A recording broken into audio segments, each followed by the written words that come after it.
മീൻ വിൽപ്പനയ്ക്ക് ഇറങ്ങിയപ്പോൾ കണ്ട ലോട്ടറി വിൽപ്പനക്കാരിയിൽ നിന്നും കടമായി ടിക്കറ്റ് എടുക്കുമ്പോൾ മജീദ് അറിഞ്ഞില്ല കയ്യിലിരിക്കുന്നത് കോടിക്കിലുക്കമാണെന്ന്. മീൻ വിൽപ്പന കഴിഞ്ഞ് തിരികെ മടങ്ങുമ്പോൾ ബാക്കി തുക കൂടി നൽകി ടിക്കറ്റിന്റെ ബാധ്യതകളും തീർത്തു.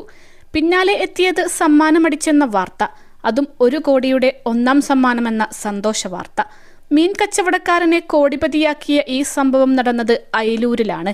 ഇത്തവണത്തെ സംസ്ഥാന ഭാഗ്യക്കുറിയുടെ 50-50 ടിക്കറ്റിന്റെ നറുക്കെടുപ്പിലൂടെയാണ് 1 കോടി രൂപയുടെ 1ാം സമ്മാനം അയിലൂർ തിരുവഴിയാട് ചിറപ്പുറം വീട്ടിൽ എസ് മജീദിന് അടിച്ചത്.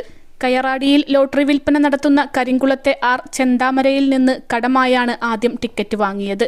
രാവിലത്തെ കന്നി വിൽപ്പനയായതിനാൽ 10 രൂപ നൽകിയിട്ട് ബാക്കി 240 രൂപ മീൻ വിൽപ്പന കഴിഞ്ഞ് മടങ്ങി വരുമ്പോൾ നൽകാമെന്ന് പറഞ്ഞാണ് ഒരേ നമ്പറുകളിലുള്ള 5 ടിക്കറ്റുകൾ മജീദ് വാങ്ങിയത്.